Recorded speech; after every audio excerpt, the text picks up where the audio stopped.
Hi everyone. Today's book talk is focused on narrative nonfiction.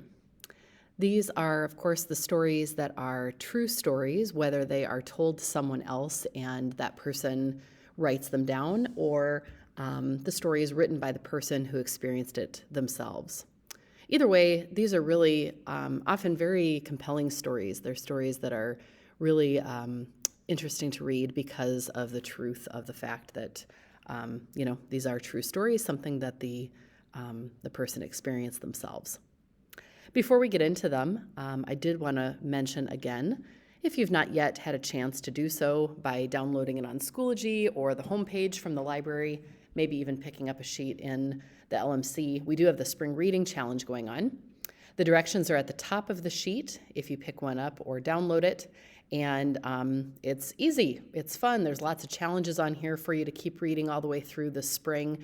Everything from, reading outside for 15 minutes, maybe reading a book of nonfiction, like today's book talk, finishing a book that you started. There's all kinds of different challenges on here and ways to get bingo, and then you turn in the sheet by the deadline that's listed there at the top. So if it's something that you think you would be interested in doing, please do pick up one in the library or download it and send it in or drop it off. We would love to have you do that. Lots of prizes available for some of the participants. So hope that you'll consider doing that and enjoy. The first book that I'm going to share today is Free Lunch by Rex Ogle. He's going to tell us about his story. This is really about his elementary into middle school experience of being a part of the free lunch program at school. Let's take a look at Rex in telling about a little bit of this book. Howdy, Texas readers. My name is Rex Ogle, and though I live all the way over in California these days, I am a born and bred and proud Texan. I was born in Abilene, but grew up all over the Lone Star State in places like San Antonio, San Marcos, Paris, Grapevine, and Austin, Texas. My hobbies these days include hiking, biking, swimming in the ocean, playing video games, board gaming, watching comic book movies, and most importantly, reading. I love books, which is good because I'm also an author. I wrote a memoir, this book right here. It's called Free Lunch. Free Lunch is a true story, my story, about my first semester in middle school. It deals with the usual sixth grade stuff, making new friends, trying to find a place to sit at lunch and wanting to try out for the football team, that kind of stuff. But it also talks about some harder issues like poverty and domestic violence. This year, there are over 30 million kids in the United States on the free or reduced lunch program. And worse, researchers estimate that between 3.3 and 10 million children are exposed to adult domestic violence each year. When you're young and living with poverty or violence, the world can feel like a really scary place. Your home doesn't feel safe because of the violence, and school can make you feel like an outsider because you don't have what everyone else seems to have. This is why I wrote Free Lunch. I want those going through similar experiences to know that there is hope, that things can get better, and most importantly, I wanted them to know that they are not alone. My hope is that Free Lunch gets into a lot of people's hands, not only to shed light on these dark things that folks live through, but to help spread empathy among parents and peers. If even one kid reads my book and feels less alone, it'll definitely be worth it.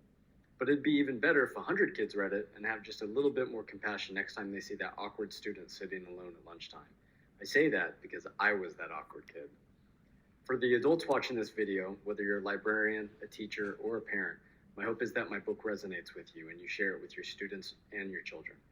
And maybe, working together, we can help do away with the stigma of living in poverty and the victim shaming that surrounds violence at home.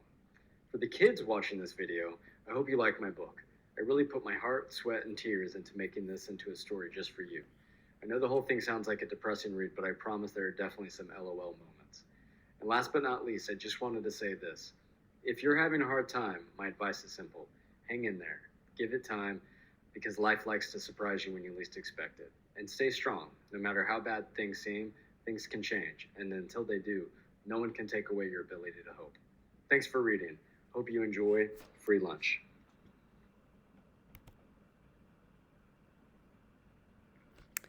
Definitely a book worth picking up for all kinds of reasons that Rex mentioned.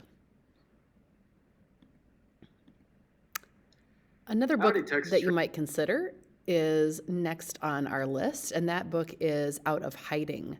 This book is by Ruth Gruner.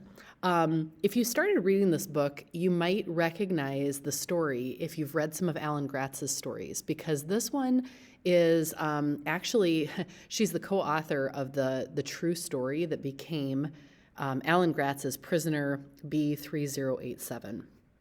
So when he wrote that fictional story, historical fiction, it was based on Ruth's true life story. And Ruth's story here, she shares in her story that she was one of a hidden child, I guess you could call her, during the Holocaust. She was someone who, at the end of the war, she and her parents were just thrilled to be free. They were, glad that they had made it out, as so many people didn't. But they really were homeless in many ways. They no longer were able to call what they used to call home, and they were waiting for paperwork to be able to move away from Europe to America, where they hoped to start a new life. Well, they were moving to Brooklyn, New York. They were going to try to build this new life. They didn't speak very much English, so that made things difficult.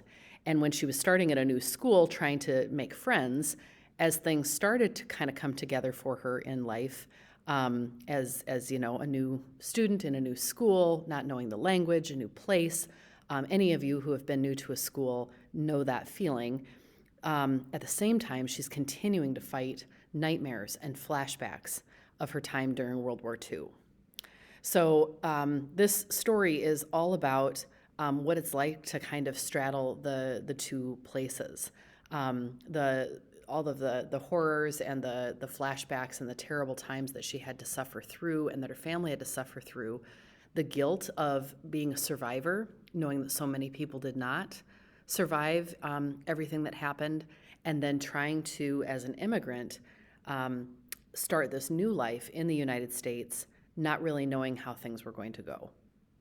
Again, if you've read Alan Gratz's books or any of those, if you've enjoyed those stories, if you've picked up Prisoner B3087, I really can't recommend this one enough.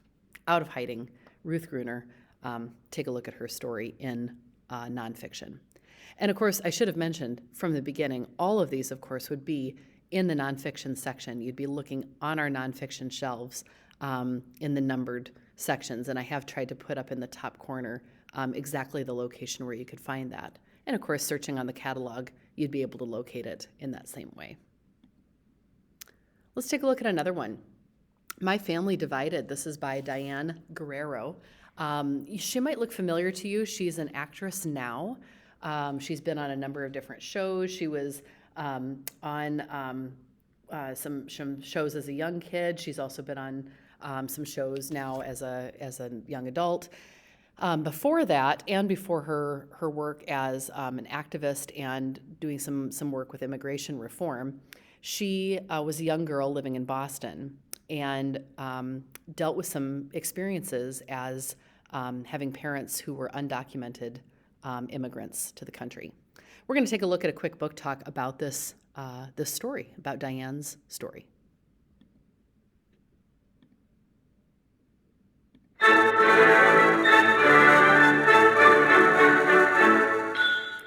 This book is the true story of a very famous TV star and her unusual circumstances she had to live through. Right. Her name is Diane Guerrero, and she's been on shows such as Jane the Virgin, Orange is the New Black, and she's continuing to blossom into this great star.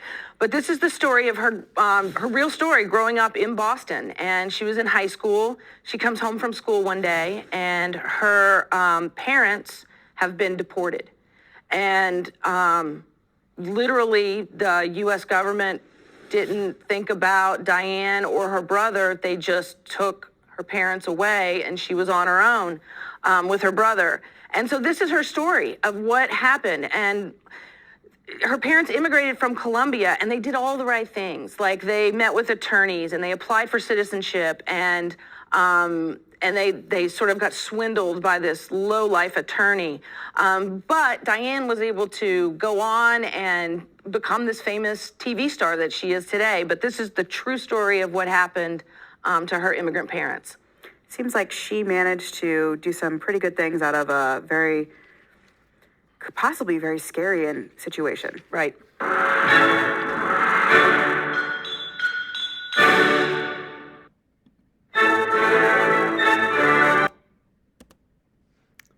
Taking a look at another book to consider.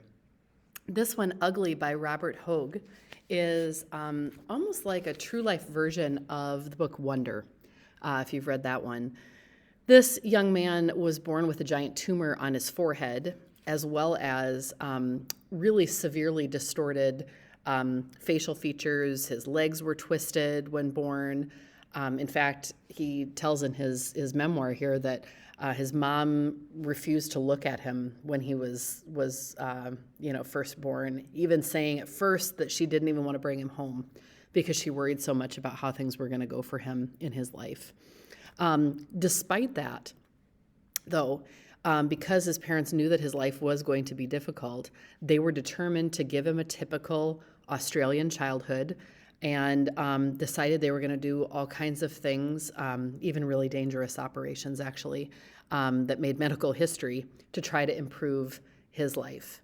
Along with that, though, you get to learn about how he ends up with actually a pretty typical childhood like they'd hoped to give him.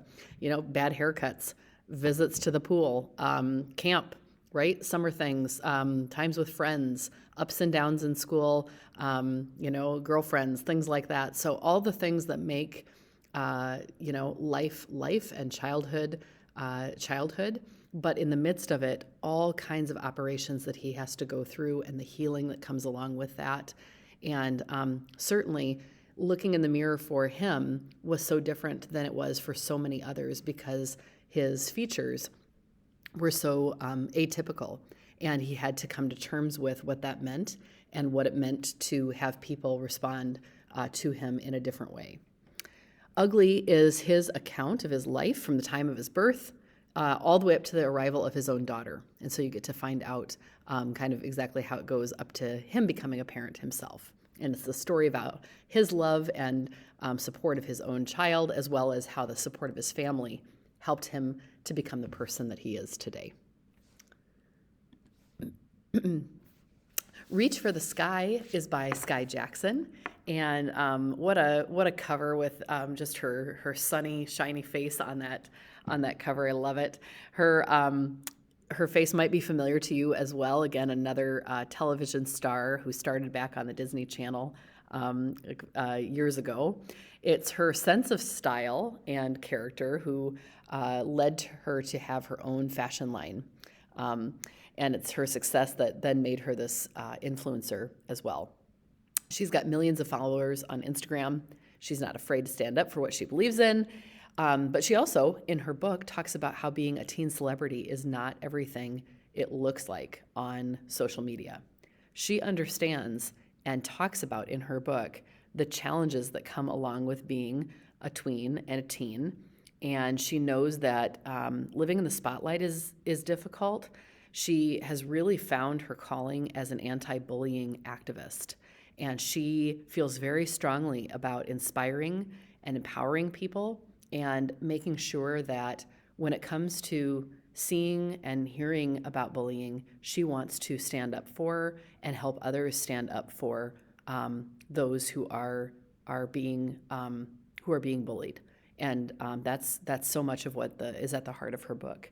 Her book is really inspirational, and if you want to feel really good, please read her book.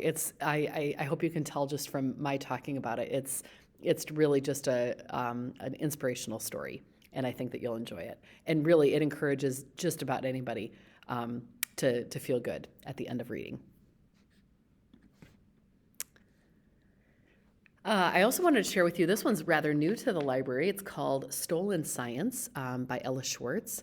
This book it's a collection of stories, 13 of them, about a bunch of inventors and scientists who almost didn't even make it into like the textbooks or into history. They've kind of been forgotten about, pushed aside, not studied as much.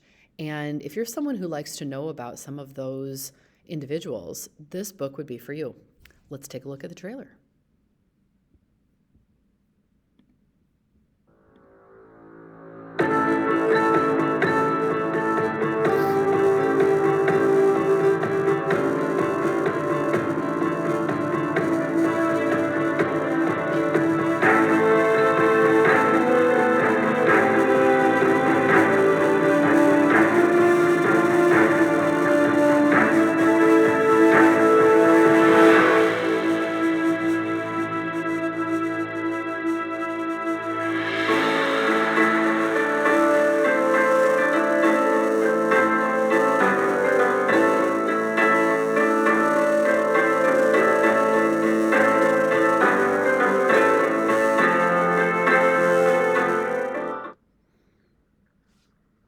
Take a look at that one, especially if you see yourself as someone who knows a great deal about science, or maybe even plans to go into a scientific field, post high school. This would be a great book to, learn more and dig deeper.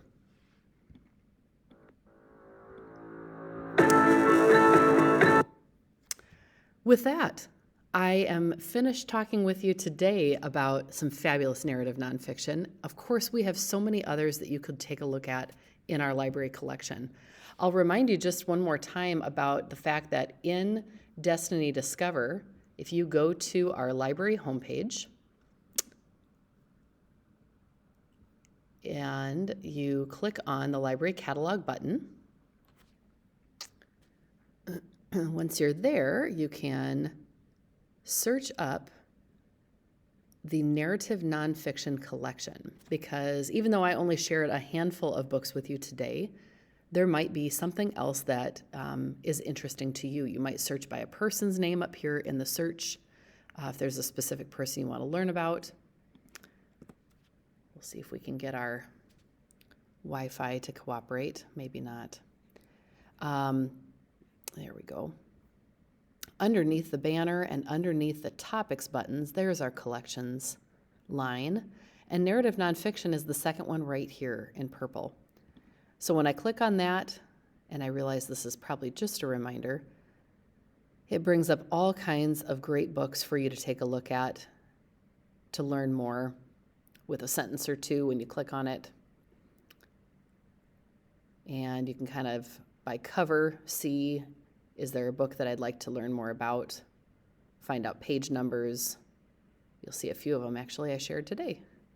But it'll tell you a little bit more about some of the other great books that we have in narrative nonfiction. Hope that something I shared today sounds good, or that you're able to find something on the catalog. You can stop on down to look in the narrative nonfiction section. Look in those 921s when you come down to the library. That's largely the area where you'll find them in the nonfiction shelves. Thanks for your attention. Happy reading.